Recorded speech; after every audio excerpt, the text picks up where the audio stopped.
economics at UVM. I also am a principal investigator of several projects at UVM Extension Service. And I have been working on migrant dairy labor issues since about 2005. Great. We're going to hear from you about that issue, migrant dairy workers, this morning. Okay, I'm David Durfee. I'm chair of the committee. We did meet you a couple of years back. I live in Shaftesbury, which is down in Bennington County, represent Shaftesbury, Sunderland, and Glastonbury. We'll just go around the room. I'm Leland Morgan. I represent Olive Grant, the 5 towns in Carroll County, and a portion of the town of Milton. And I live in Milton. Jed Lipsky, Lamoille 1 District. Go. Richard Nelson, Orleans 1, Derby. Michelle Boslin, Wyndham 3, Westminster, Rockingham, and Brookline. Greg Bird, Abbott, Danville, Peacham. I just had 2 Jamaicans flying in last night from on the H2A program. Great. Sidonia is our committee assistant who you've met, and we're a smaller committee this year. So we've got 2 others who are not with us at the moment, and then that's it. I'll turn it over to you, Dan, and we've got a better part of an hour. I understand you've got a presentation to show us. I think it's on our committee page if anybody wants to watch it there. And then we'll have some time for questions and conversation perhaps afterwards. Great. And I just wanted to ask, was it Representative Burke, you said something about H2A program? I couldn't hear. Yeah, I have 2 gentlemen from Jamaica that work for me for the last 3 years through the H2A program. That's good to know. Most of the presentation today, most of it is kind of looking at dairy, but we do have one project I did with Naomi Walcott McCausland that was looking at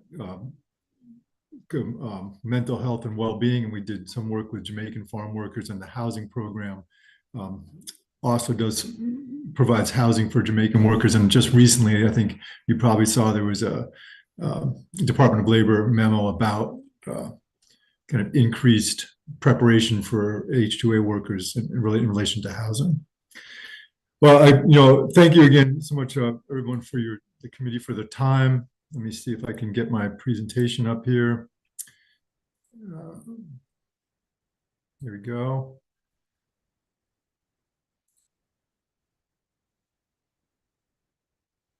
That should be hopefully on your screen right now.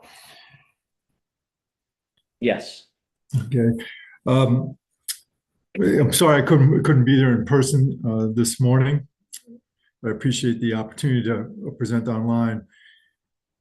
Just a little background. So like I said, I've been working on particularly dairy labor since about 2005 when we really started to see significant numbers of farms, dairy farms, kind of experiencing a labor shortage and being able to access a willing and available migrant workforce.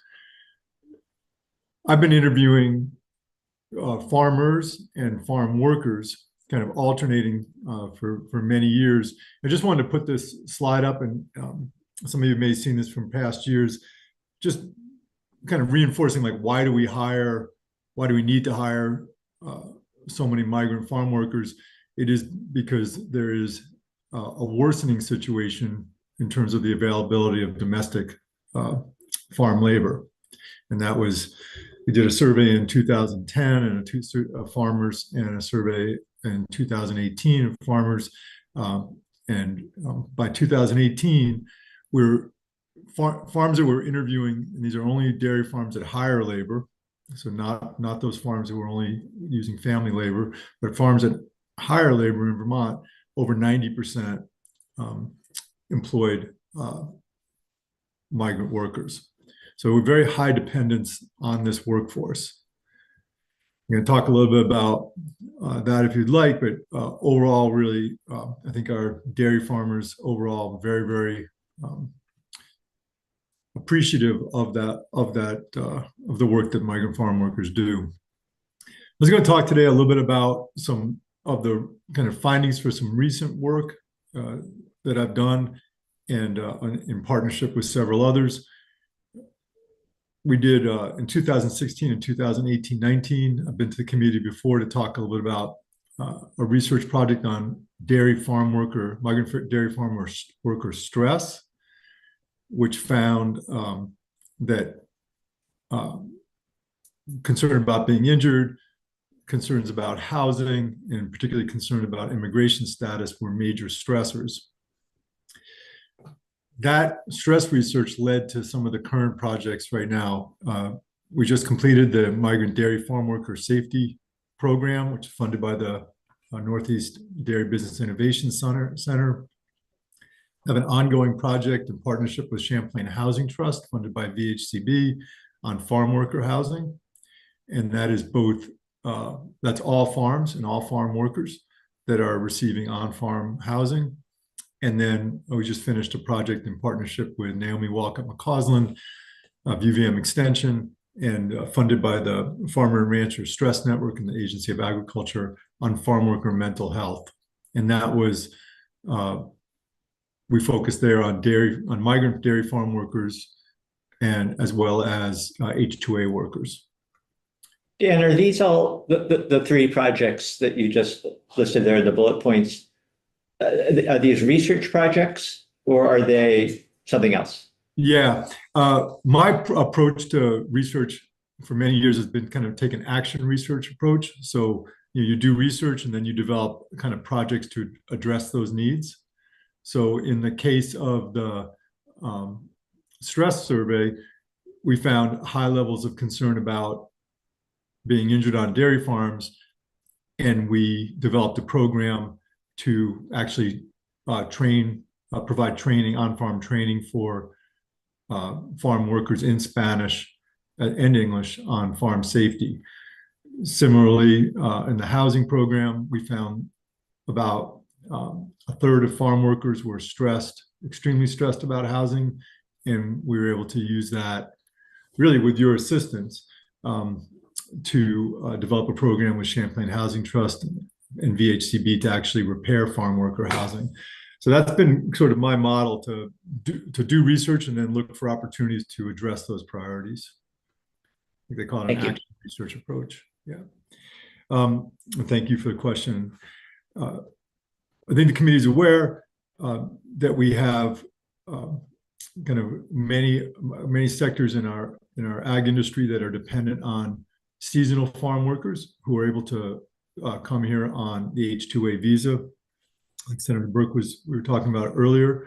A very different situation with dairy farm workers, where there is no legal dairy farm visa program for year-round workers, which is a challenge and something I actually mentioned and wrote about in that VT Dago commentary. Right now, we've got about 925 migrant workers and their families here in Vermont, working on about 150 farms. The percentage from Mexico has kind of varied. What we're now seeing is we still have over 90% of migrant farm workers from Mexico, but we see an increasing share from Guatemala. And in the most recent study that we just did in New York State, we found a higher percentage of folks from Guatemala. Majority speak little or no English. They're young, they tend to be young men, but those last two bullet points kind of point to a recent trend and some challenges. So an increasing percentage are women, and particularly in the last 2 years, we've seen really pretty rapid increase in the number of children on farms. And particularly with children on farms, that raises some serious safety issues. And there's been in other states some real tragic farm accidents involving children just playing around farms. And with women and children also comes challenges with housing, because if before you had just young men living in a house, it's a really different situation when now you have women and kids in that house. And so we've had farms kind of request to build separate apartments in their kind of existing farm buildings to house families. Turnover between farms varies very widely. On some farms, we see very rapid turnover between workers, and on other farms, we'll see that farm workers that have been on that farm here in Vermont 15, 20, 25 years and have really kind of established their life here. And housing is one important factor in turnover. This is just that summary, and I think I showed this to the committee last time, but these were two important studies that we did, like I mentioned, really led to some of these current projects. In two different studies of migrant dairy farm workers in Vermont, we found very similar kind of top 10 stressors. Primary stressors really relate to migration related issues. And I'm happy to talk about that and some of where that's at right now today. But I just want to kind of point out right now that since these stress studies that we did, clearly that concern about migration has and is stressing out farm workers and their farm employers right now. One of the important findings from those two studies was that concern about injury. More than 40% of respondents, were moderately or extremely stressed about injury, and that led to this project. We had stressors related to social isolation, which has come up a lot recently in meetings I've had with farmers in Vermont, because we know that social interaction, being able to get off the farm, kind of meet other folks from your region, other Spanish speakers, play soccer, just have social events, is really, really important for farm workers' kind of well-being and mental health. And with increasing concern about immigration enforcement, that becomes more difficult. And so there's been this discussion about how to manage that. Certainly for farms in the northern third of our state, this is really a concern. It's a little bit easier if you're farther from the border, traditionally. And then being away from friends and family and not being able to speak English has always been a primary stressor. We have a question here from Please. Representative Nelson. Yeah, more of a statement. Mr. Baker, everything you've listed, I'm from Nelson Farms. Mm-hmm. Right up on the border, and everything you've listed is pretty close to 100% accurate. We live it every day, and with our young people that work with us and the older ones, and they're wonderful people, and bring great value to our dairy. And if they could, they'd be great value to our community. Thank you, Representative Nelson. I think that is, I think that's really important to hear, for everyone to hear. It's what we have seen in public, kind of general statewide Vermonter poll surveys, very strong support for migrant workers, and I think great appreciation from farmers. I will add, as an aside, I've been meeting with farmer groups here in Vermont, and I would be happy to meet with any others about how to sort of manage in this current moment. But thank you very much, Representative Nelson. I appreciate that. And please jump in anytime, with thoughts and comments on some of these issues. Representative Lipsky has another question. Please. Dan, thank you.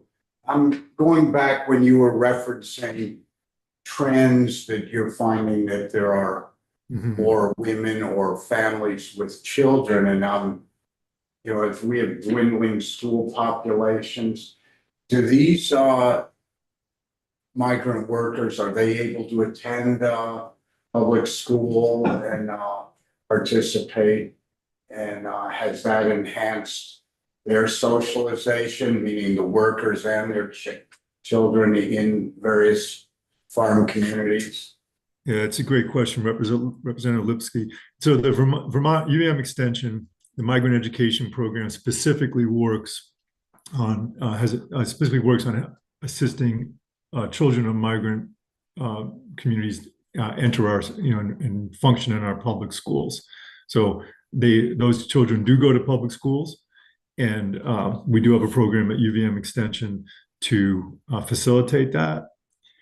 And this is a story from about a month ago. About a month ago, we got calls about a farm in Vermont where I think it was a middle school child, did not want to attend school because he was scared of immigration enforcement. And the farmer was really concerned because of what that was doing to the family of both his workers who had been on the farm for a while. Migrant Education Program was able to assist them returning to school and feeling comfortable, preparing the school and understanding what the school's rights are, what the workers' rights are, what the farmer could do. But it was interesting that we heard from the school itself that the students' colleagues, his other kids in his class on his sports team, were concerned that he wasn't in school. And so the stress and concern sort of went out fairly broadly. But yes, we do have migrant children in our schools. It is their right, and we do have a program to support that at UVM. It's great. Thank you. Representative Nelson? I think it's through UVM, but maybe not, but you have tutors also that go around, and tell me if I'm correct on this, Dan, that teach English to these young children. You are correct. Jeremiah, who's my cousin, actually, I think works. And we have a little girl on the farm, and she speaks English better than some of our Americans. It's so bright and artistic, and the school bus stops at the other farm, and it just warms my heart. And, to think of a culture they're able to share. If I could, Dan, I'd go to Washington and fix this problem in 10 minutes, but I need a stick. Representative Nelson, I wish you could go and fix this problem.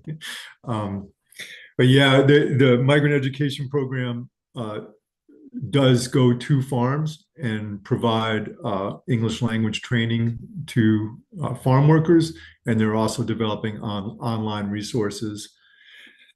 So those students can work remotely. And that includes what they call youth, out of school youth, kids that are old enough not to be going to school or working, but still want to get an education. So this is just a quick summary of what we did in the Farm Health and Safety Project. We interviewed farm workers both here in Vermont and in New York.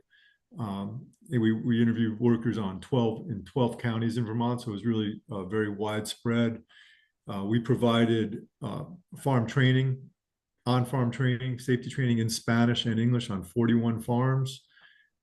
That training was provided by the Northeast Center for Occupational Health from New York State. We also did, kind of about 2/3 of the way through the project, we wanted to make sure that we kind of returned the research results, the interview results to farm workers. So with my colleague, Naomi Walcott McCausland, we held 3 meetings around the state in Spanish for farm workers, kind of sharing the results and just having a discussion about what we were finding about kind of injury rates and their concerns and ideas about how to improve safety and kind of general well-being as well as mental health.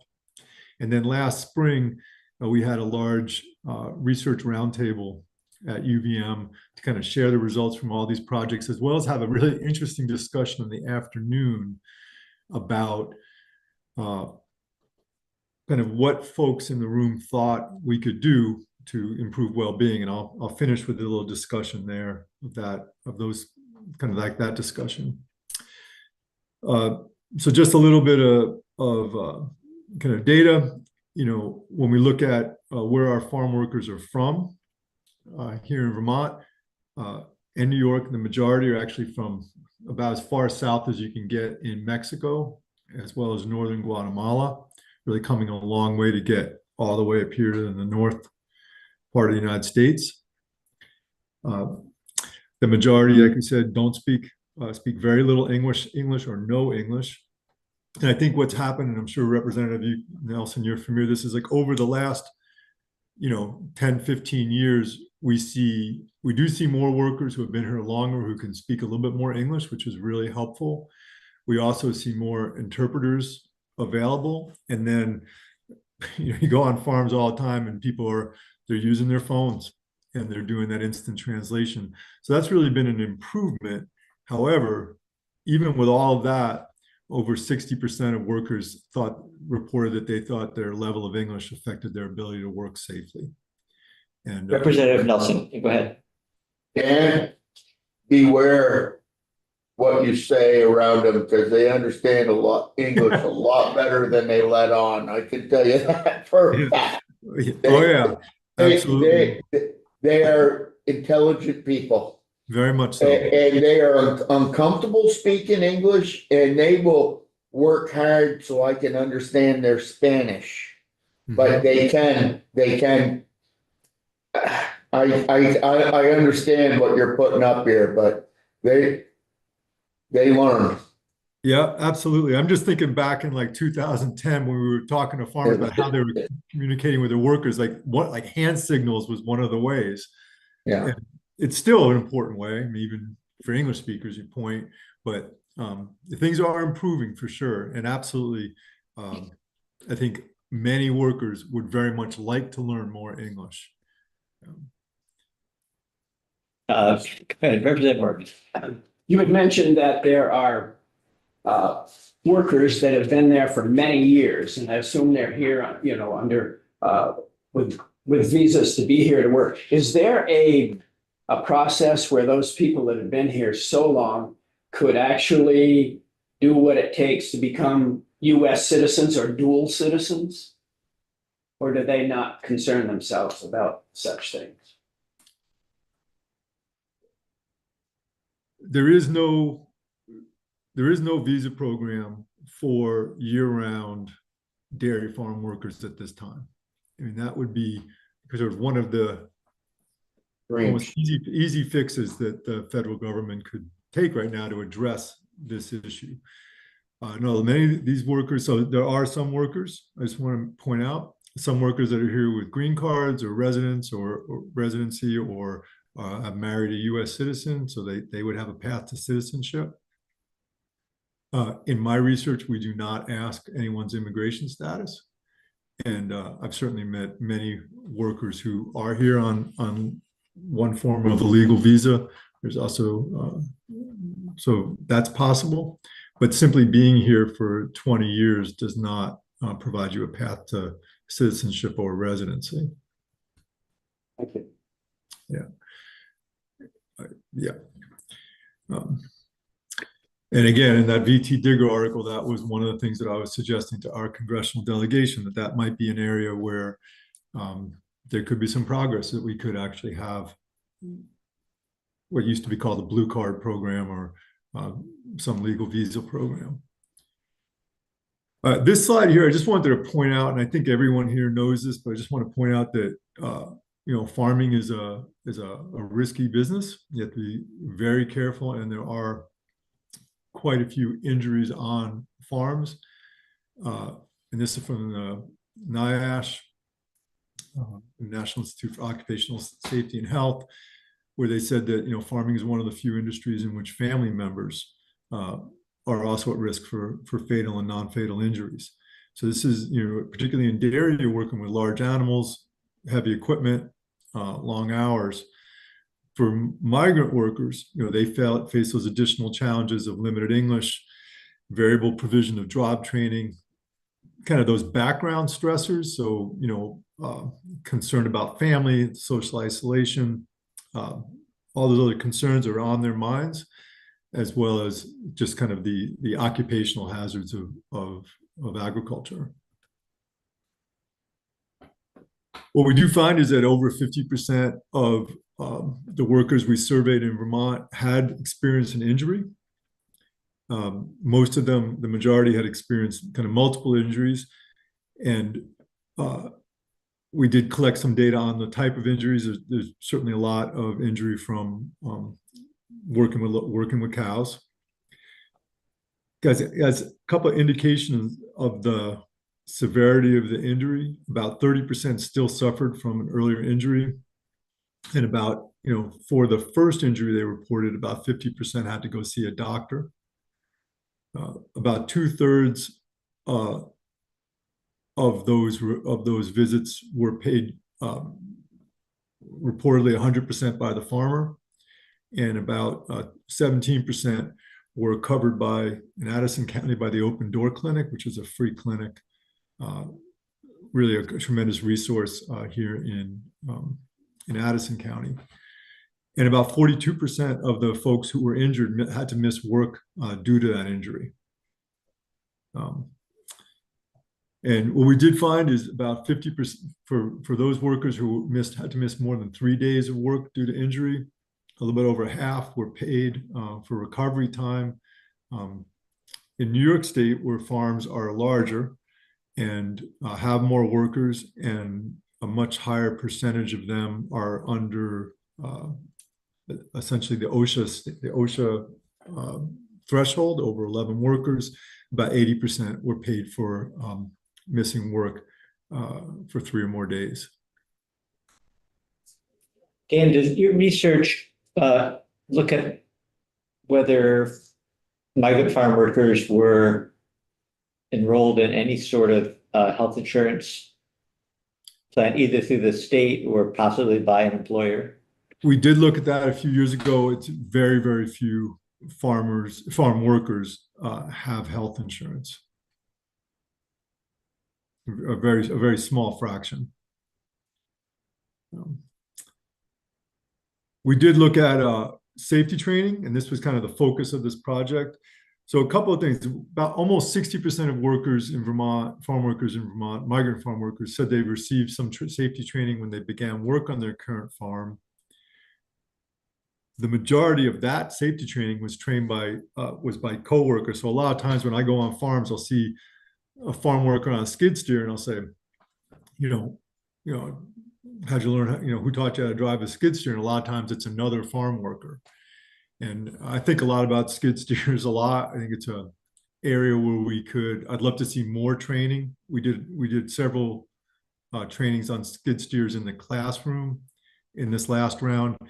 Thinking about the future, I'd love to see more hands-on, get on the skid steer, get on the tractor on your farm, and talk about that particular unique piece of equipment, because a skid steer coming off a dealer's lot is a lot different than a skid steer that's been working for many years on any individual farm. And a lot of farmers will have certain things they know about their equipment that would be good to share with workers.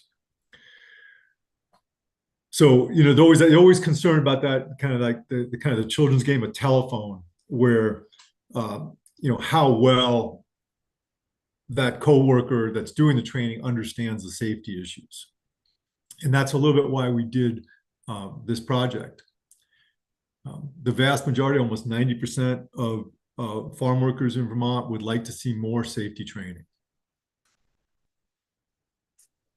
So the way we did this project is, we talked to farmers and about the trainings that they'd like to see, and just in the table there, you kind of see what we were able to deliver. Large animal handling, skid steer, and chemical safety, as well as down cow. Kind of those were the primary requests from farmers. And those are also areas where we saw a lot of concern from farm workers, and also a lot of injuries in that area. So that was lined up. I think farmers and farm workers all want to understand better how to work safely around cows, how to work safely around skid steers. In the photo there, we did a training in Spanish and English. Liz Kenton from UVM Extension and the trainer from New York, kind of doing a modeling exercise about points of balance and concerns about tipping on farm equipment and how to work safely around tractors and skid steers. We would love to see that expanded. And we were able to train about 170 workers here in Vermont, again in Spanish. Prior to this program, New York State does do bilingual farm safety training. Vermont did not have a farm safety training program in Spanish. This DBIC program was able to deliver it. That program is now ended. And so one of the questions for all of us here in Vermont is how we can continue to provide on-farm safety training. There's one farm in Addison County who I think over a 2-year period asked us for 4 or 5 trainings. And when I was talking to the farmer about why come back, and what that farmer was telling me was that they've got there's a lot of things they want to talk about with the workers. If we do a training on managing down cows, well, come back and do a training on chemical safety. And the other thing that they said is, they've got turnover. And so there's workers that were on the farm that attended the first training. Now they got new workers and they want them to have that training. At this moment, now that this program has ended, we don't have that program anymore. And so one of the things is how can we continue and sustain farm safety training? Other things I just want to mention, like fire hazards and fire extinguishers really came out of some of the discussions with farm workers, that they just wanted to understand better how to put out fires. And that was quite popular. We got a question from Representative Bosland then. Yes. Hi, Dan. It's actually more of a comment. So I actually work part-time for UVM Ag Extension as well. And Liz Kenton that you mentioned, the tractor safety instructor, is actually my supervisor in Windham County.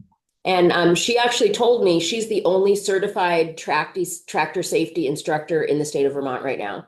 So just in terms of your focus of your presentation is talking about migrant workers, but lots of people use tractors in Vermont. And having only one certified safety instructor regarding tractors seems like something maybe that the committee should be aware of, because it's as an agricultural state, that's not a lot of people that we have ready to help train our farmers and people that work on farms. Oh, I couldn't agree more. You're really speaking. I love that comment. I think that as we were talking about Liz Kenton. Yeah. Yeah. And so in addition to only having one farm safety trainer in Vermont, which is kind of incredible, Liz is, her funding and focus is on youth training, I believe. Yeah. And so we actually also have this gap for training for adults. And I think I couldn't agree more. I think that is a real challenge. And particularly for dairy farm workers, they're doing a lot of work on skid steers. And I think there's a need for additional skid steer training as well as tractor training.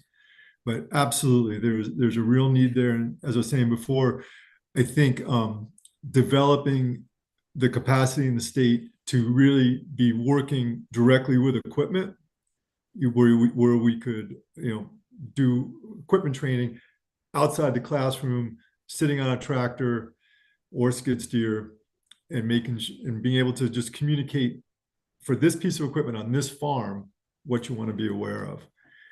I would love to see that, and I'd be very happy to work with the committee in any way I could to do that. And I think Liz, I just want to say, I think Liz does an awesome job, and we really appreciated her help in this past project and kind of doing those on-farm trainings, and we learned a lot. Now, just share with the committee, if you haven't, Liz, she's got all these little models that she can bring out that are really engaging and entertaining.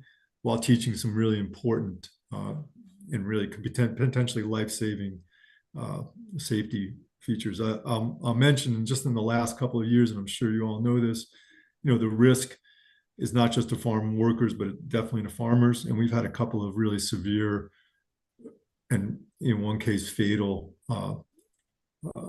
injury to farmers on equipment, which is tragic on so many levels.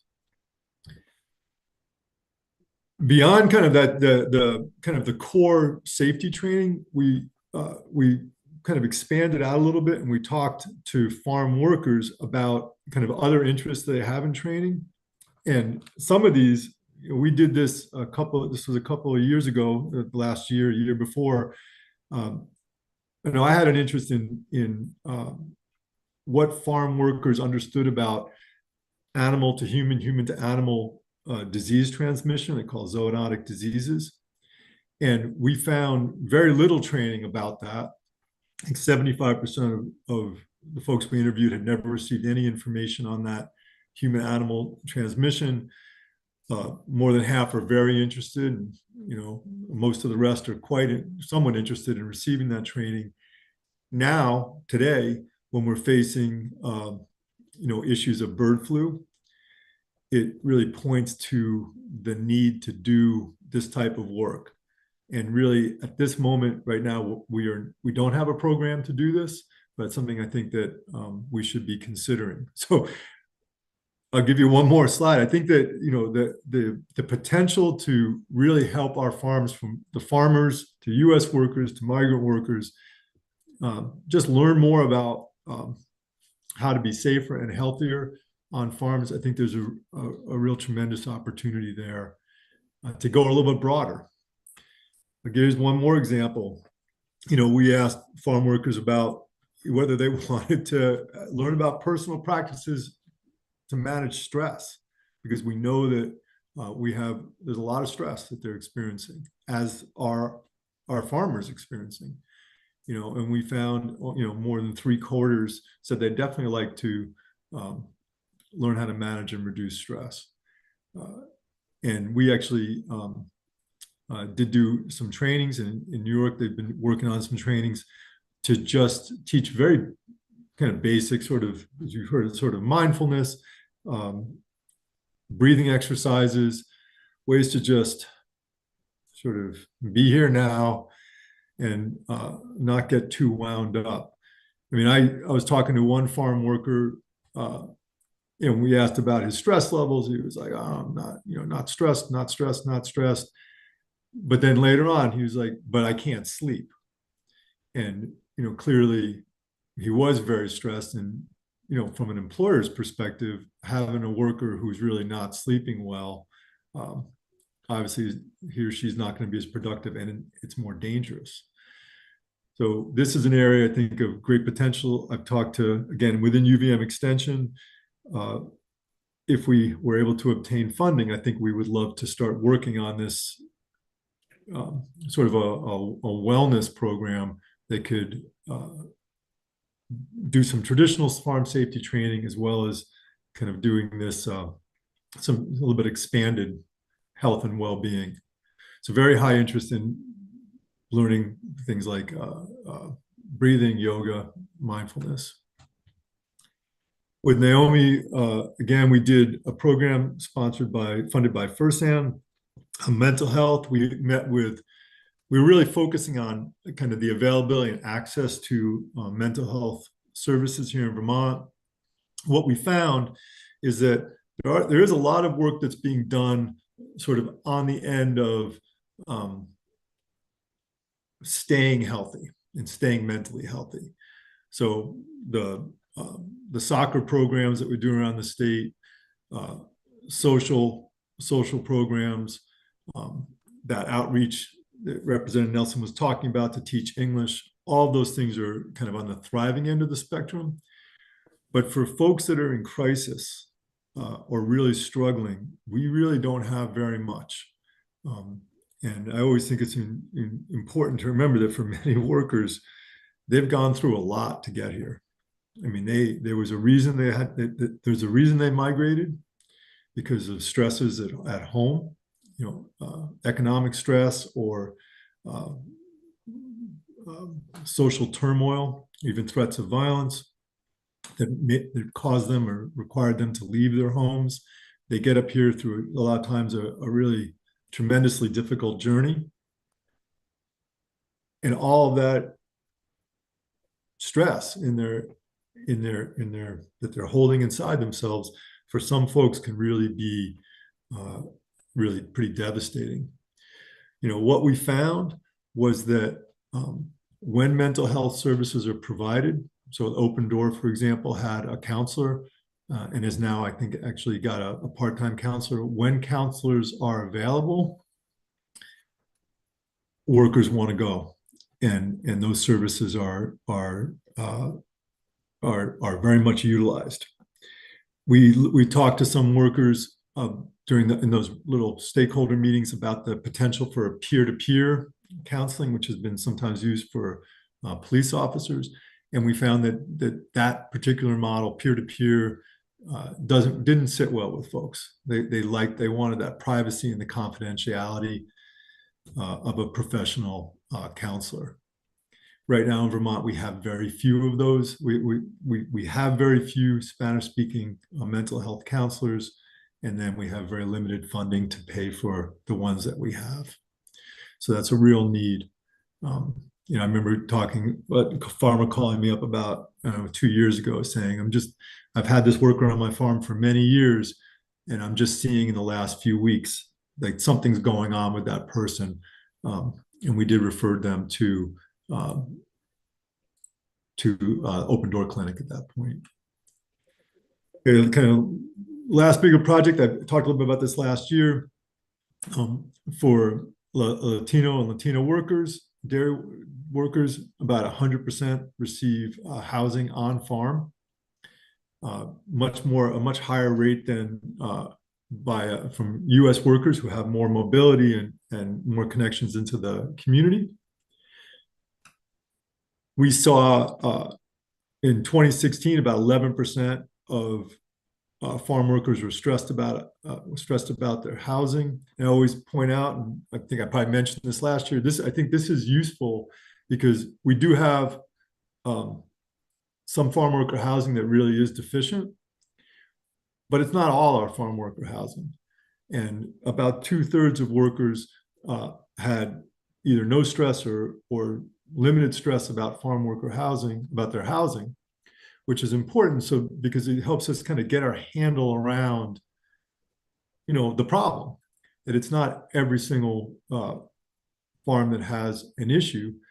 It is in 2016, about 1/3 of farms had an issue. And we do see some progress from the survey in 2022, 2023. I'm going to talk about one program that we're doing with Champlain Housing Trust, funded by VHCB. Migrant Justice and Milk with Dignity also has a program. So there's been a fair amount of work in the last few years to improve farm worker housing. I think that is kind of a success story we should be talking about. There's still lots more to be done, and we're doing that right now. So the housing program has kind of two sub-programs. One is housing repairs. It provides $30,000 interest-free forgivable loans to farms that want to repair their on-farm housing.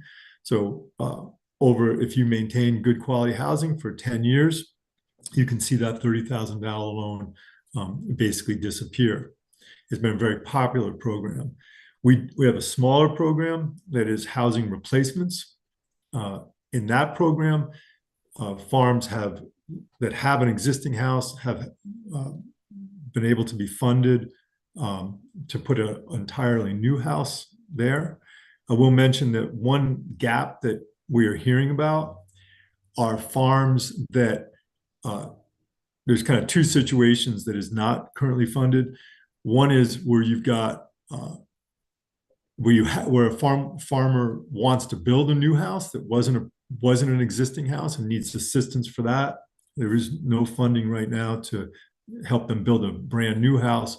Or sometimes you'll see a farm that has housing on an adjoining lot or a lot owned by or not adjoining lot, a remote lot or a lot owned by another family member, or even rented that they want to repair, and there's no money for that. So these programs are really for existing on-farm housing. And just some data on the farm worker kind of repair program. It has really been successful up to this point. We've completed 19 units. We got 22 under construction right now. There's another 27 that are in process of being closed and committed, and 9 more we're doing site visits. It's an active program for, I hope everyone on the committee, if you are talking to any farmer that has an existing house and would like a repair, I think, please contact me, contact Champlain Housing Trust. It's a pretty straightforward application, and I think that the feedback from farmers has been really positive. The little box here at the bottom, part of the success of the program has been actually getting feedback from farmers and kind of refining the program to make it kind of function better. It's been a really dynamic program. I think it's working quite well. It benefited about 282 farm workers so far. So this is an existing program, $30,000 forgivable loan. We would love to have more farmers access this program. And just a kind of one illustration of the kind of work that the program does. Here's a farm worker housing before, clearly some deficiencies here. Insulation, broken windows, some access to rodents and deficient siding. And here's the same house afterwards. A pretty dramatic set of improvements. Champlain Housing Trust, and actually I have lots of different photographs of similar results. Looking at a house before, definitely identifiable issues. I think most people would agree that should be fixed, and then be able to go in there and fix that program. And I just I've got two stories I like to talk about a lot, which is a lot of times there's a lot of frustration about housing that I think comes from those challenges of communication we were talking about earlier. The picture on the left there,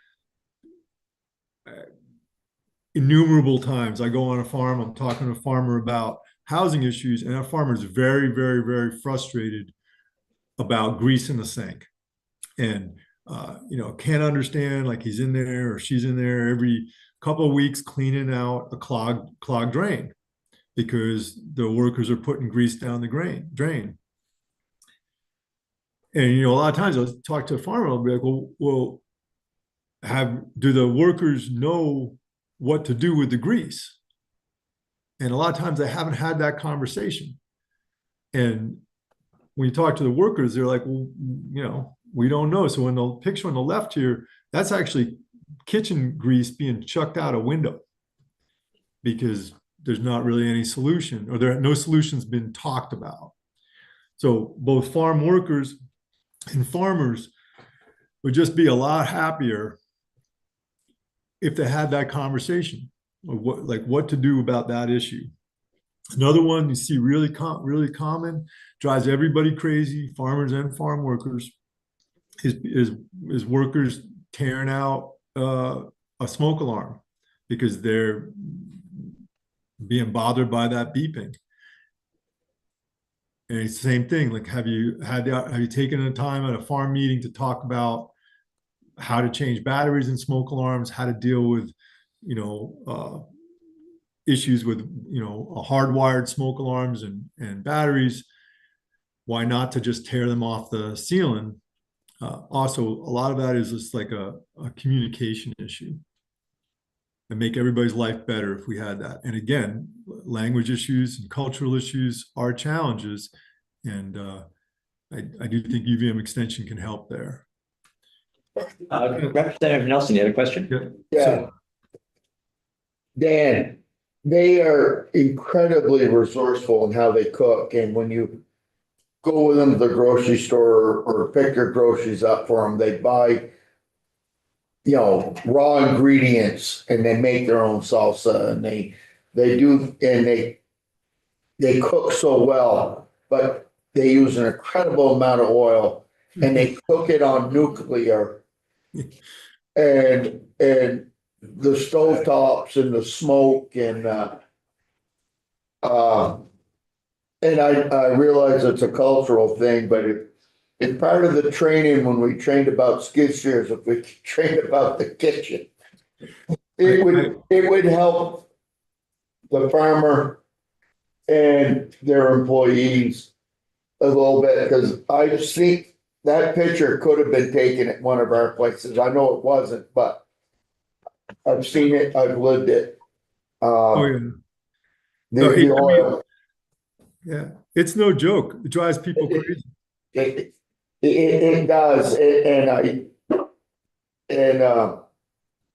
you know, just in refining life, it's a small thing, but it's just part of refining life. Yeah. Well, and for the farmer, I mean, they're in like in that huge list of things they got to do. Now they got to go in and do that same job again of unclogging that pipe or hiring somebody to unclog that pipe. It's really a stress. At this meeting, the slide up here, this research roundtable last spring. So it was bilingual. So it was wonderful. The Association for Africans Living in Vermont has translators, interpreters available, and we were able to borrow translation equipment so we could have simultaneous translation. And we were having this discussion about grease in the sink. And this one farm worker gets up and he was like, yes, we do not want to put grease in our sinks either, but we don't know what to do about it.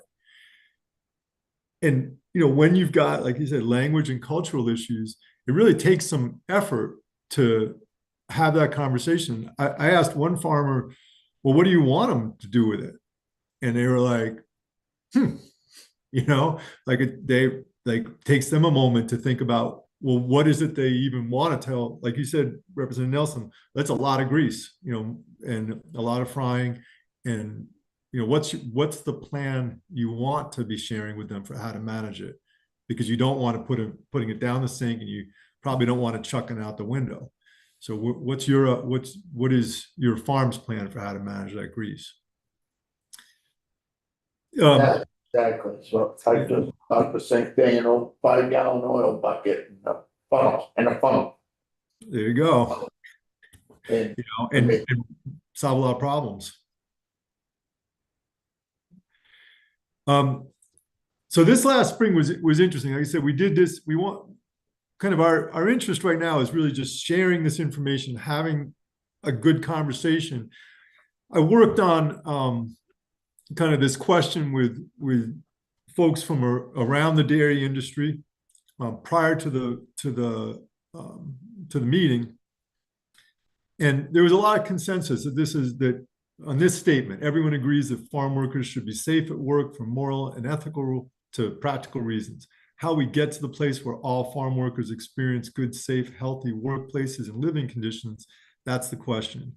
As farmers, farm workers, dairy industry representatives, service providers, and advocates, what strategies do you support to get us to that place? And really where people came together that afternoon was making a greater effort to collaborate and work together and sort of build a coalition, more than what we see now is groups kind of dividing. And I think it was a very positive kind of view of the potential last spring.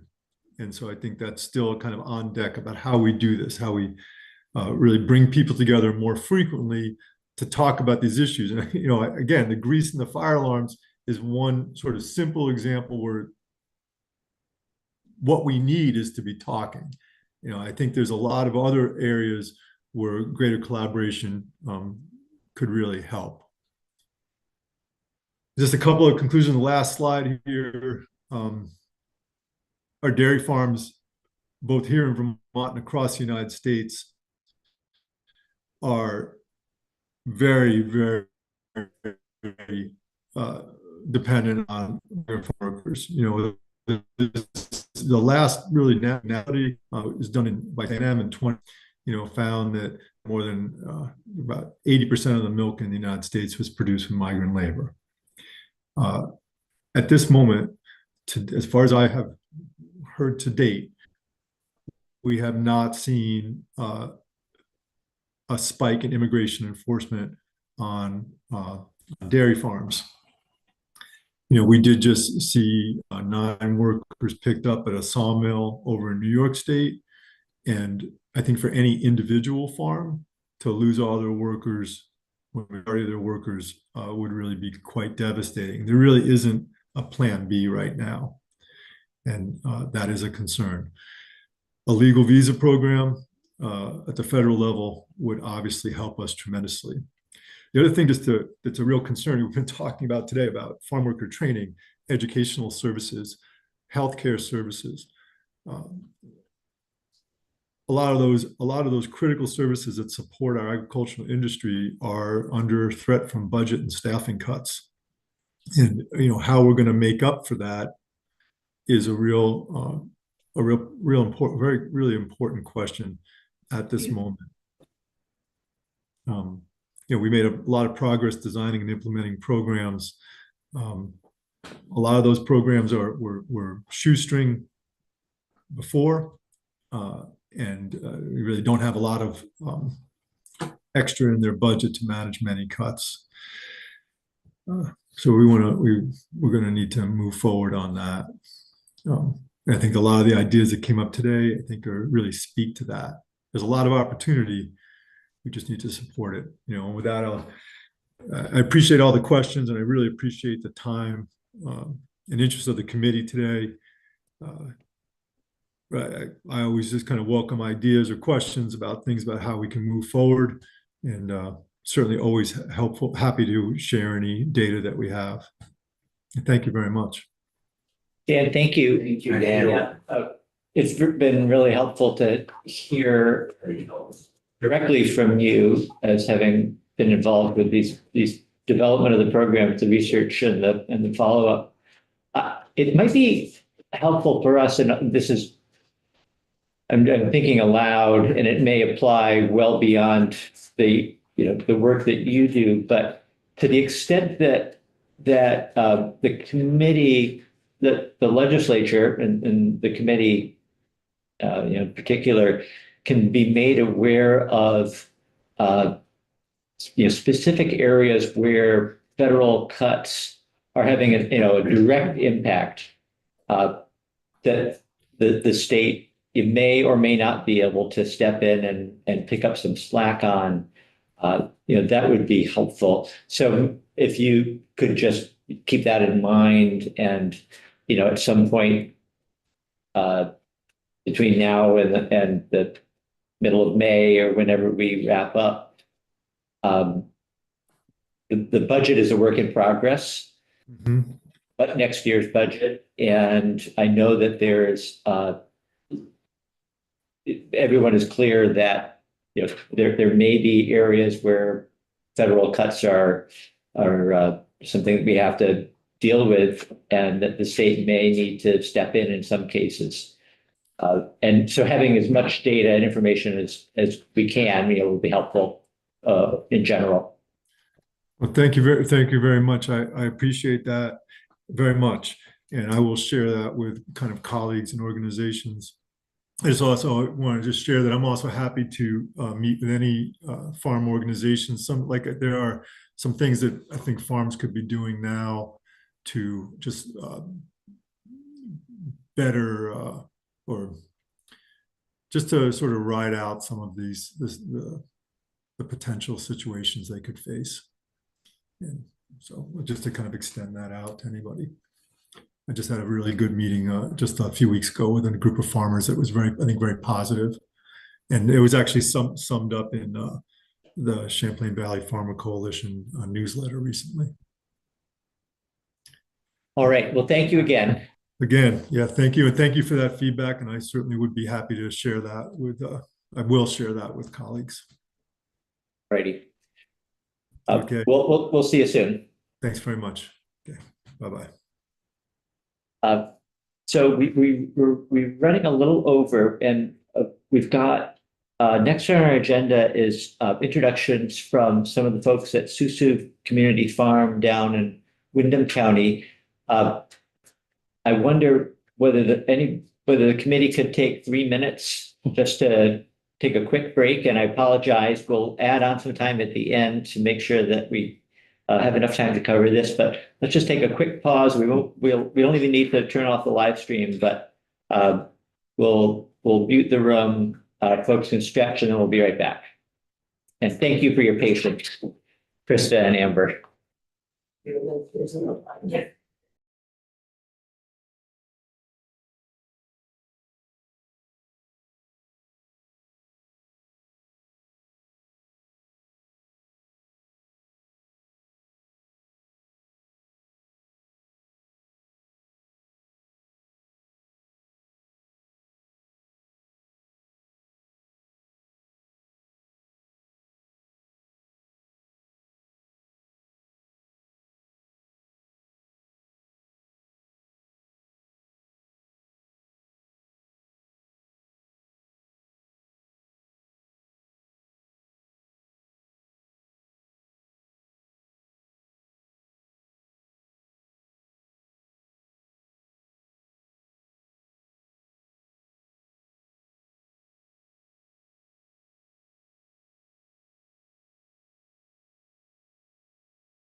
Yeah. Hi, I'm Michelle Boslin. I'm a rep from Windham County.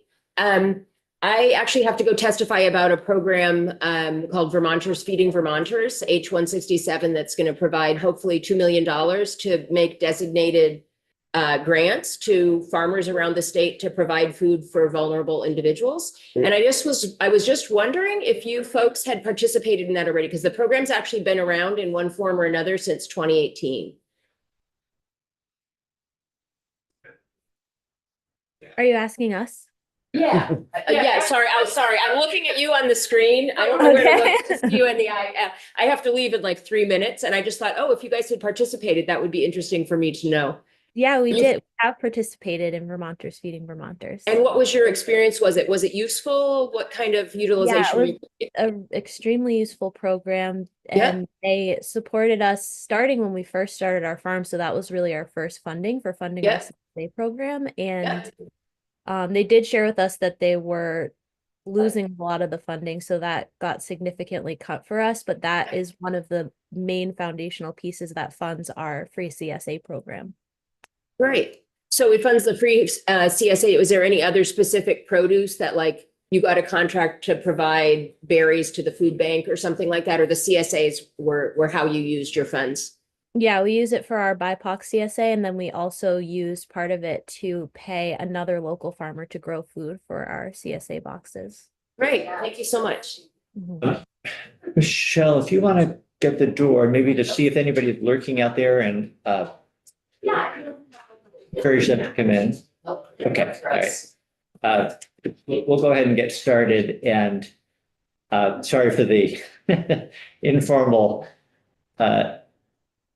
introduction there, or Thank you. lack of introduction, but I did want to say welcome to both of you, and thank you again for being patient. We should do a quick round of introductions, and then I know Representative Bosland has to step out and testify in another committee. A couple of our folks will be joining us again in a moment. Why don't we start, those who are here, and if you wanted to say hi again. Yeah, Michelle Bosland. I represent Wyndham 3, which includes Brookline, Westminster, and Rockingham. John. Hi, John O'Brien. I represent Windsor Orange 1, that's Royalton in my hometown of Tunbridge. And I'm David Durfee. I represent Shaftesbury, Sunderland, and Glastonbury down in Bennington County, or for you over in Bennington County. I'm Leland Morgan. I represent Grand Isle County and the western portion of the town of Milton, where I live. Hi, Richard Nelson, Orleans 1, up in Derby. That's us. That's nice to meet you. I'm Amber Arnold. I use she, her pronouns, and I'm one of the co-founders and co-directors of Susu Community Farm in so-called Newfane, Vermont. And good morning, all. I'm Krista McClure, she, her pronouns. I'm actually in support of Susu in Southern Vermont. Our collaborative director is also on the call, not on camera, but here with us, Naomi. Good morning, Naomi. So welcome, and I'm not sure whether you are sharing anything on the screen or not. If you are and you need access, we'll make sure that you get it. And if not, we're happy to have just a conversation as well. And I'll turn it over to you then at this point. Great, thank you. It'd be great if we could have sharing access abilities, because we are going to share in a little bit. You already do. Okay, great. Thank you. Let me know if you need help troubleshooting getting into the room. Great, thank Great, you. thank you. I just want to take a moment to invite you to bring your hands to your chest and your belly, and for us to take a few breaths together and to feel your feet on the land, on the earth. When we speak about the land and when we speak about our relationship to the land, we love to feel our bodies on the land and remind ourselves who we are and where we come from. And so while you feel your breath, just allowing your body to breathe however it breathes.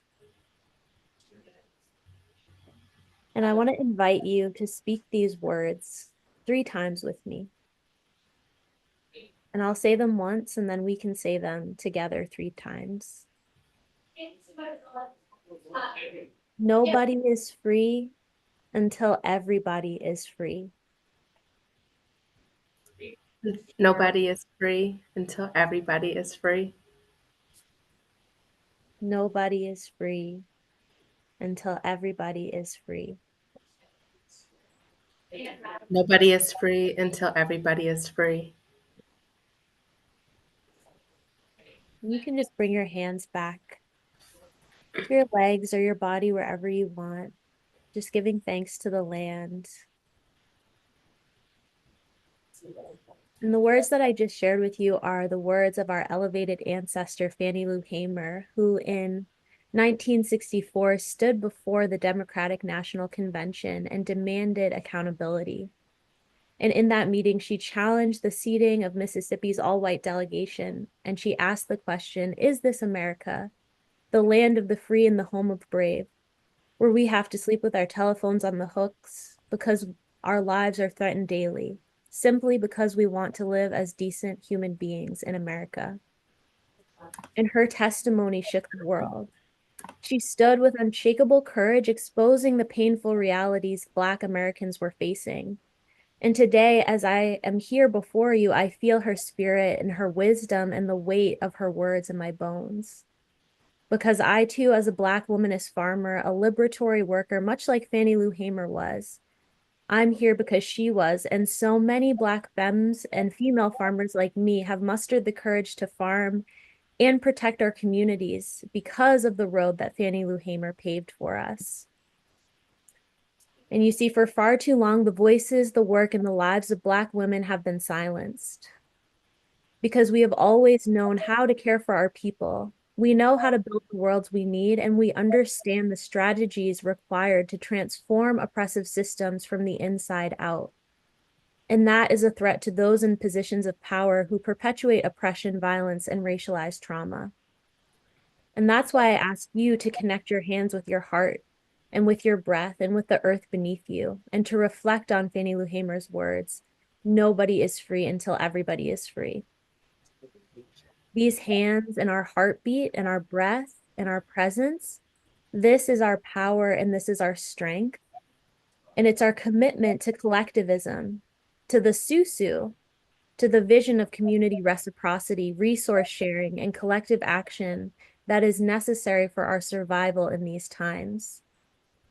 And as Vermonters, I know that I don't need to convince you of the importance of thriving farm systems in our communities, especially as many local farmers are struggling due to a lack of funding. I trust that local farming has touched each of your lives in some way. But I also need to turn our attention to the stark reality for BIPOC and disadvantaged farmers, both here in Vermont and across the country. Fannie Lou Hamer said, if you give a man food, he will eat it, but if you give him land, he will grow his own food. And our food system has been built on the stolen labor, inhumane working conditions, and the exploitation of farmers of color.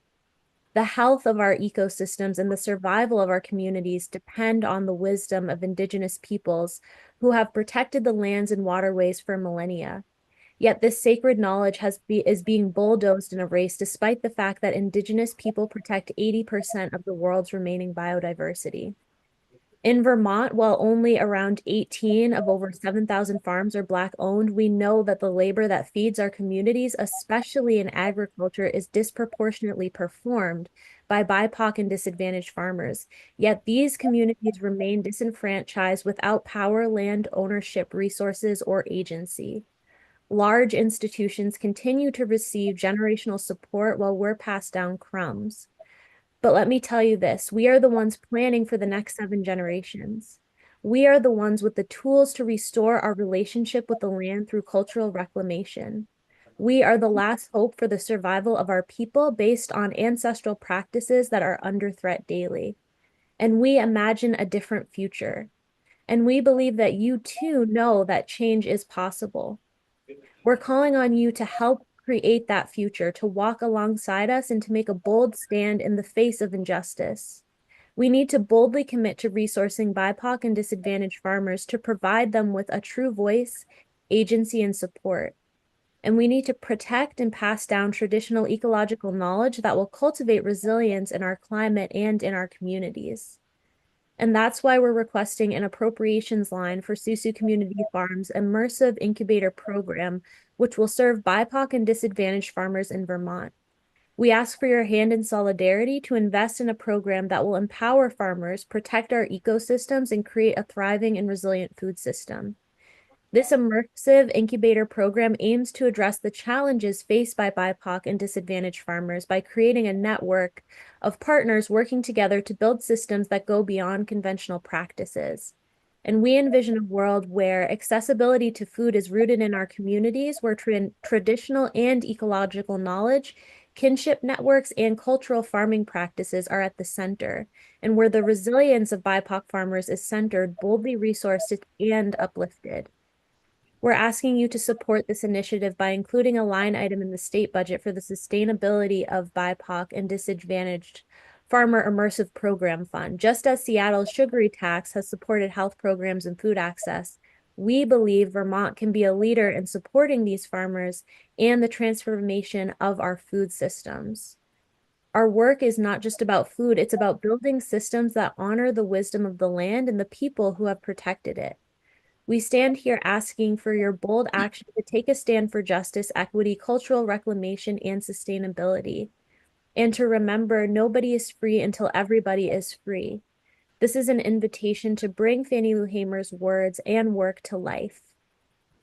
And I want to take a moment to just share a little bit about Susu Community Farm and who we are and some of our origin story. Do you think, Krista, you can share the dossier on the screen? Yes.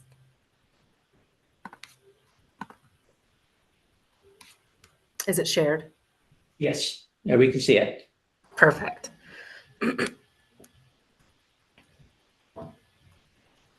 So my name is Amber, as I've already shared, and also Naomi, who's the other co-founder of Susu. And we started Susu in 2019. Susu actually started as an LLC and not a nonprofit. And one of our reasons for starting Susu was to create a space in Windham County in Vermont where people of color could come together and have access to space to reclaim culture and to feel safe and like they could be surrounded by their people and have access to the things that allowed them to feel nourished and well.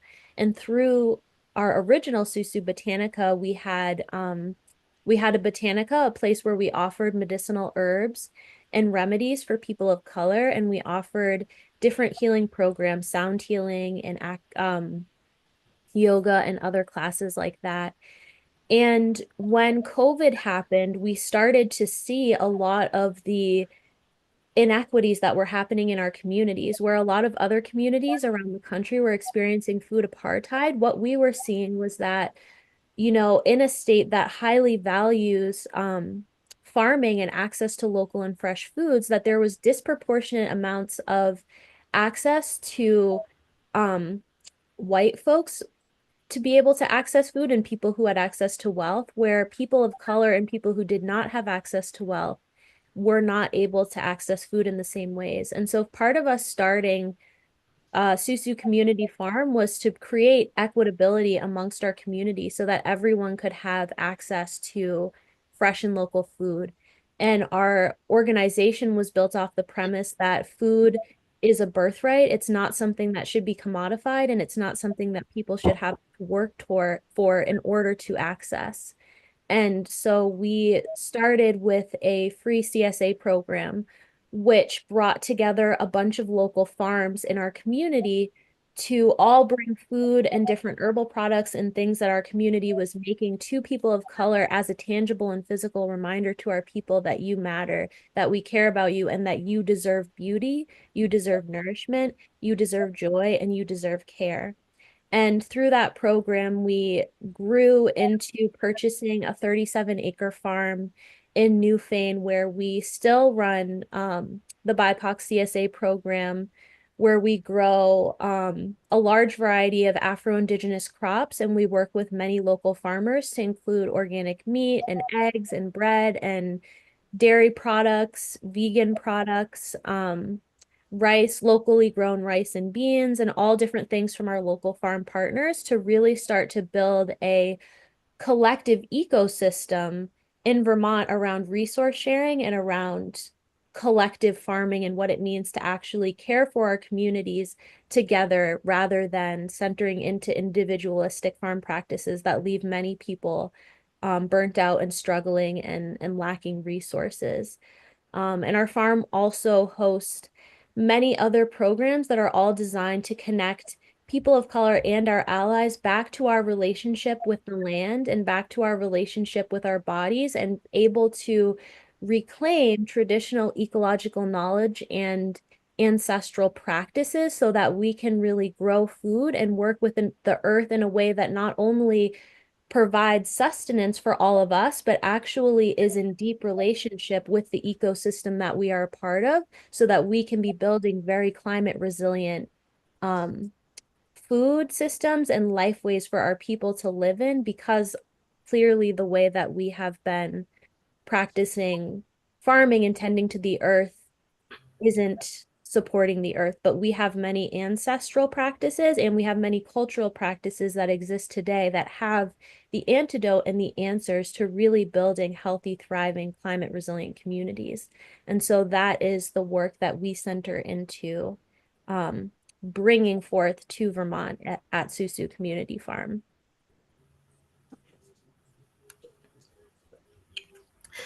Thank you, Amber.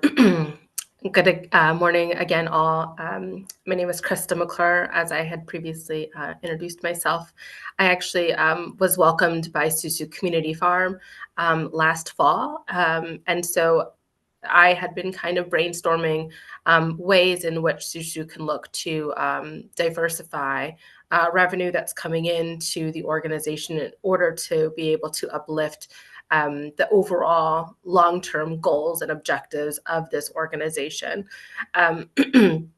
Thank you all again for carving out time to allow for us to share this space with you and allowing us to be virtual, because I am actually at home now with COVID. So please, as I'm sharing the screen, I do not see your faces, so don't hesitate at all to interject if necessary if you have any questions. Otherwise, we certainly are hoping to have time towards the end to be able to answer any questions that you may have. So as collaborative director, Amber Arnold had just shared a little bit about kind of the groundingness of Susu, which I hope was a really beautiful experience for you. This, I think, is really, this photo here that I'm sharing is really the epitome of what Susu is, right? This beautiful land in southern Vermont with the intention of being able to not only provide a resource for folks in the community as far as an outlet, as far as produce and meals, but also as a safe haven for folks that might be looking for retreat or respite. And so, as Amber had spoken to earlier, we are occupying 37 acres in southern Vermont in what's called Newfane, Vermont. And our collaborative directors, Amber and Naomi, have really blended the intentionality around this program. There's the Afro-Indigenous farm, which is rooted in the Black womanist beliefs of our collective ancestors.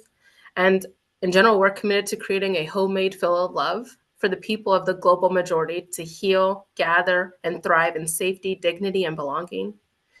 We do this in honor of our elders and ancestors, connecting us time and space to those who come before us and after us. Susu is a verb. It moves in reciprocity and rhythm, much like the land we steward. And we embody this work by practicing land and food sovereignty, in addition to offering land-based connections and ancestral healing. So we know that we are asking for a pretty hefty ask, and there are two approaches to this, certainly. We are asking for a line item in the budget for the next 4 years to be able to help us move into fruition that homemade field of love. The idea of our ask to be able to support the immersive incubator model is something that we're actually already doing. You heard briefly from a lovely representative who was in the room, who I know stepped aside, and had asked us whether or not we had the opportunity to benefit from Vermonters feeding Vermonters. And to that answer, we stated yes, there was a moment in time for our organization, and much like the other disadvantaged farmers that we do work hand in glove with to be able to support their ongoing efforts in order to be able to move the resources that they are able to produce on their land to the broader community. And so we understand that our ask to you all, again, while it is hefty, it's necessary. We are understanding, of course, of all the chaos that is existing in this moment in time on a political landscape. The harm that is going to be created in the near future is going to have long-term effects. We're already looking at potentially seeing SNAP as being a benefit that is going to potentially be cut. And what that looks like is not only folks within our communities, maybe some neighbors also within your communities, but those that would be losing a really beneficial resource where they have access to breakfast, lunch, and dinner in their local district or local school, or even out of school time meals that might be available during the summer months. So what we're imagining, again, is something that we've already been really doing and doing very well. And that is we have on our land where we occupy our space, we grow an abundance of Afro-Indigenous crops and produce. And we recognize that that's not all what defines a healthy, quality, nutritious meal for a household. So we eagerly work alongside various partners that are listed also on this deck that I'll be sharing with you momentarily, that allow for us to be able to really get some of the meats and the dairy and the cheese and the nuts, and even some chocolates and flowers to our community members so that they feel whole, so that they feel right, and so that they're fed in a very nutritious manner. That is definitive based on what their dietary restrictions are. That is something that I really find admirable about Susu, and that is not only do we provide these CSA boxes, but we actually cultivate a very nurturing box that is beneficial for families across our communities that have their needs met based on their dietary restrictions. So the intention behind the Immersive Incubator Program is to combat the various challenges that many BIPOC and disadvantaged farmers across Vermont and the New England region face. We understand firsthand the challenges that exist within our neighboring farm communities as it relates to flooding, for example, and want to serve as a weaver of resources. Naomi spoke quite a bit earlier to this point, and that is that we really want to see ourselves not only as a universal food hub, but how do we work in partnership with our farming peers? How is it that we can actually be of a network and a resource to one another, whether it's access to land, whether it's access to knowledge, and or it's access to resources? We want to imagine what it would be for us to kind of be able to reimagine conventional practices around, for example, the riparian border, right?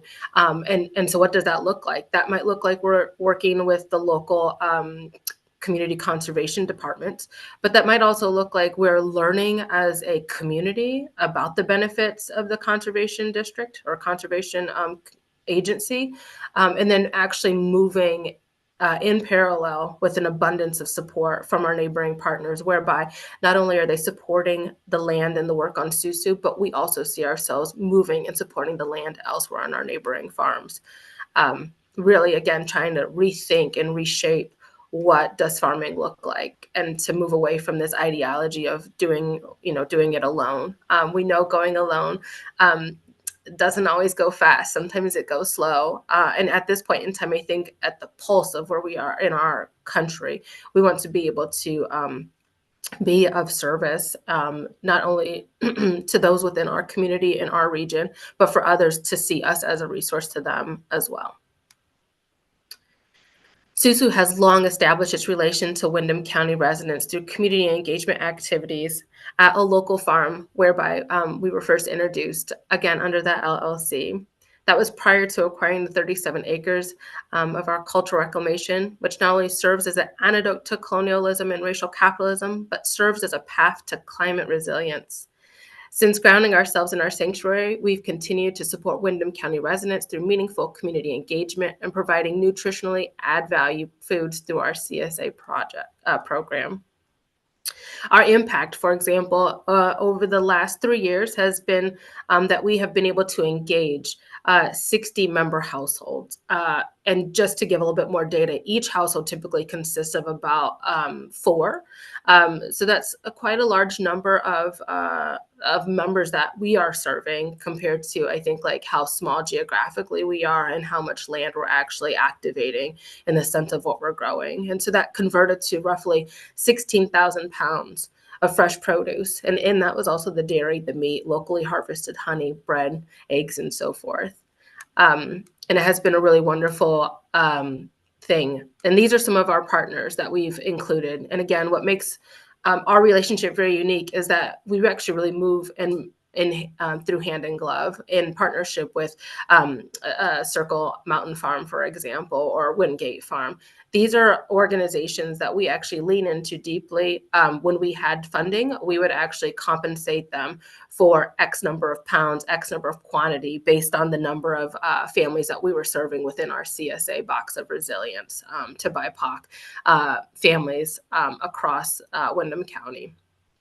And so, you know, I guess in a way, what we're hoping for is not only, you know, the funding source to be able to continue this work on the scale of which we're at and possibly to scale it more. But I think it's also allowing us to be able to kind of recreate a system that is really fruitful, no pun intended, for our community that we are serving in this area. And so some things that we've considered and looked into is, again, as Amber had alluded to, the sugar tax bill.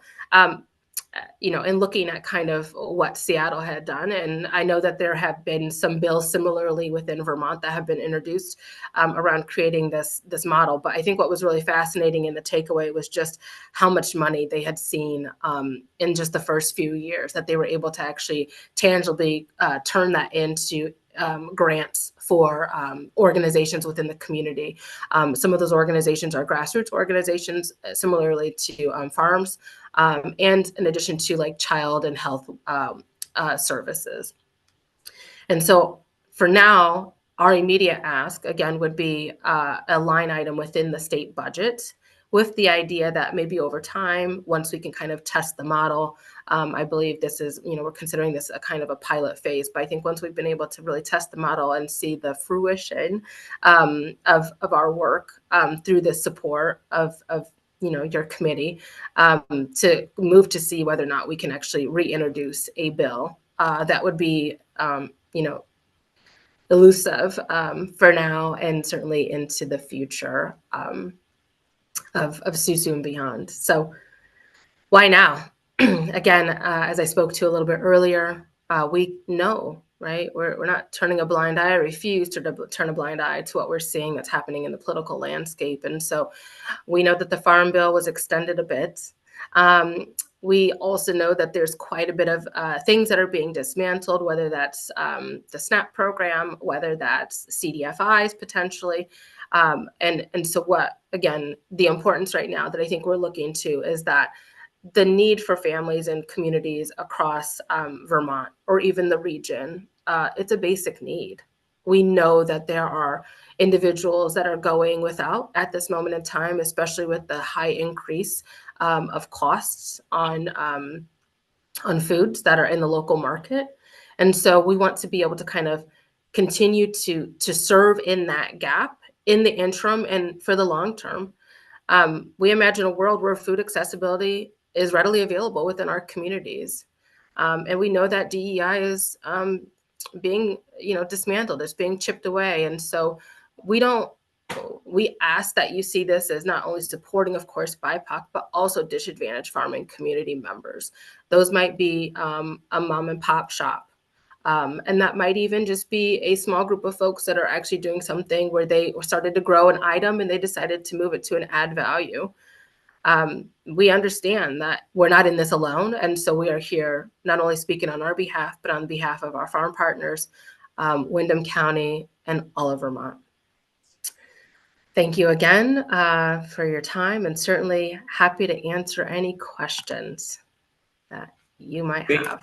Thank you, Krista and Amber. And Krista, did you, I have a question. I'm not sure whether to direct it to you. Did you say that you have only been part of the community for the past year or so, or? Yes, correct. Okay. Well, I'll pose the question to whomever. We're recently aware of federal action on two programs that have brought grant money into the state for the last several years, the local food purchase assistance program and the food for school and childcare programs. And in one of the news articles I read about this, I think I saw Susu mentioned as a grant recipient in a previous year. If either of you can confirm that and tell us what that grant money helped you do, I think it would be useful for us to understand a little bit more about Susu's work, but also about that program, which is apparently now in jeopardy or terminated. Yeah, we received the LFPA grant the past 2 years. And that was another grant along with the Vermonters Feeding Vermonter that was very, very crucial and substantial in us being able to fund our CSA program. Because as we were sharing before, our CSA program is a free program for Windham County members who identify as people of color or have people of color living in their households. And over the past few years, we've served 60 families, so a bit over 250 people. And that program allowed us to purchase, to grow food on our farm for the CSA boxes and to also purchase food from other local disadvantaged farmers in Vermont. And so we were able to use that funding to purchase eggs and bread and meat and beans and vegetables and items like that for our CSA boxes, which allowed us to provide boxes that included like very nutrient dense, like full, like meals throughout the whole entire week so that people could have everything that they needed to really thrive in their bodies. Okay, do you happen to remember how large the grant was that you received? I believe Naomi probably has or you might have the exact numbers. I believe it was $50,000. Okay, that's good enough. Yeah, we were taking some testimony or hoping to later this week on those two programs, and that's just a good sense of what the a size of a typical grant might have been. That's helpful. Representative Lipsky, question. Yeah, what does LFPA stand for? Local Food Assistance Purchase Program or something like Local Food Assistance. I think it is Local Food. Local Food Purchase Assistance, I think, is the name of the program. Yeah. Thank you. Committee, other questions for Susu? I thought you were going to ask what does Susu stand for, and maybe you said that, or maybe it doesn't stand for anything. But if there's okay. Somebody was paying better attention. Yeah. It does stand for something. Yeah. Can you elaborate, Amber? Yeah. So Susu is a West African word, often spelled SOU. And so our spelling is a play on that word. And in many West African communities, the Susu is, that is, for example, where we got our cooperative banking models from in the United States. But the practice of the Susu in West Africa and in the Caribbean islands is a practice of resource sharing, where people as a community come together, each person puts money into a communal pool, and then that money rotates to a different member of the community so that everybody can afford to do something like build a house or things that would otherwise not be possible without community support. And so we use the word Susu. It operates that way, but also in a lot of West African traditions, Susu is also a culture. It's a way that we take care of each other, and it's an ethos and a way that we see ourselves not as individual people looking out for ourselves, but as our commitments to caring for each other and sharing resources. And so for us, we use the word Susu to mean community reciprocity for the healing and affirming of all of our people. So it's a practice of everybody has something to give to community and everyone has something to receive from community. Thank you. Welcome. Right, any other thoughts? I don't see any other hands up, so any other thoughts that you wanted to share? Either Krista or Amber? Yeah, I think I'll just add, so I want to answer kind of the question around some of the funding that I know that you were speaking to that has been cut. There's a great portion of our funding has been cut due to the impacts of kind of more like local funding that's been cut. The Vermont Food Bank as an example. And so while we face those impacts, right, the trickle down effect, I think it's really important that I want to uplift that what we're trying to do is something different than just being a service provider partner. As Amber was speaking to around like what Susu is, it is moving in unison and in parallel with our other partners. We are fortunate to be beneficiaries of funding simply because we're a 501c3. However, we know that quite a bit of farmers across the country, not just Vermont, but across the country, are actually either an LLC or a B Corp or a corp of some sort. And so we kind of are not only seeing ourselves as being a partner to those entities, right, in order to be able to have supplemental produce or products to be able to place into our CSA boxes.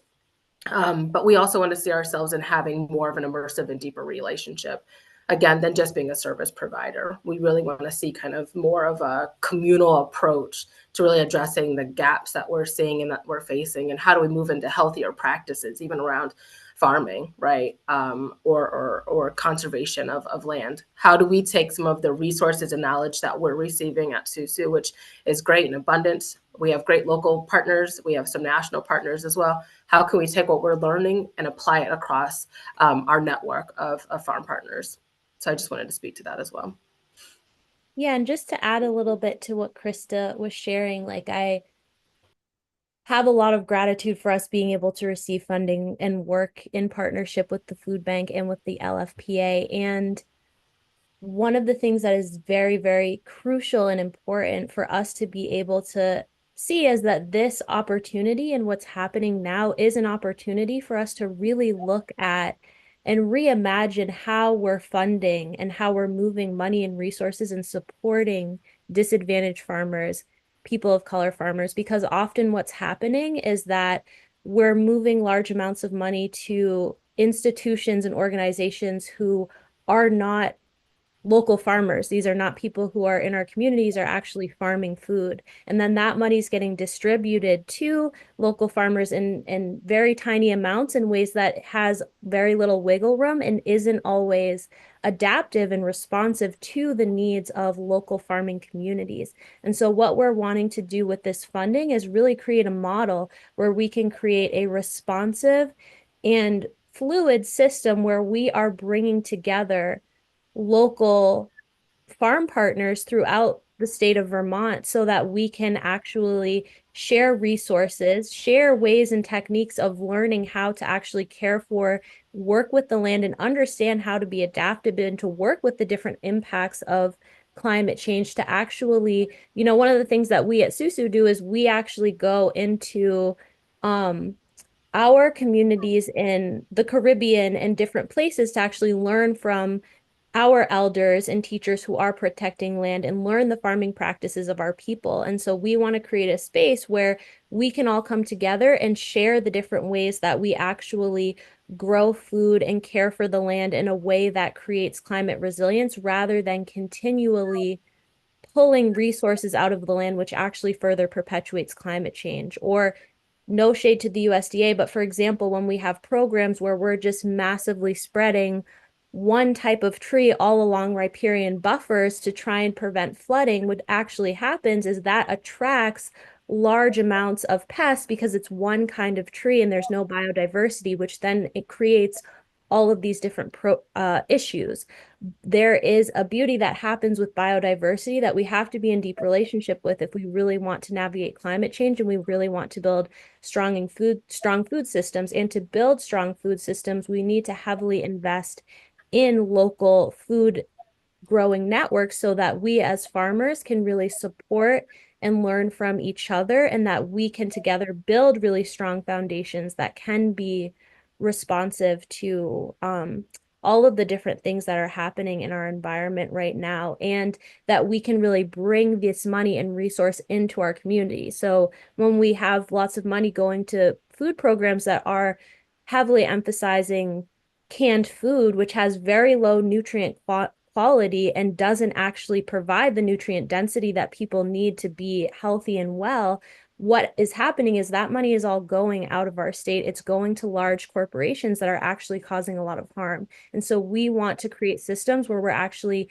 bringing resources back into our local farming networks in a way that is growing food for our communities, growing nutrient dense food for our communities, not just vegetables that are void of the minerals and nutrients we need to be well, but that also those resources are going to resource farmers who are really starting to learn and share resources with one another around how to build climate resilient systems so that both of those things are happening and they're not separate from one another. And that's one of the major reasons why we want to create this pilot program where we can really start to kind of like bring all of these pieces together that we oftentimes are putting in different buckets of climate change and flooding and all of these things. They all deeply impact one another and they all have to happen on a local communal scale. And we need to bring these groups of people together to be able to learn and build systems that are responsive and that are very, very localized so that they can actually make sense for the communities that we have right here in Vermont and the needs of the landscape here. Representative Osmond. Yeah, I just thought of a question. So I'm wondering, in terms of your CSAs that you were talking about, are they 100% scholarshiped, or does anybody, like if people don't have a low income need, do some people buy in for the CSA, or everybody's scholarshiped on those?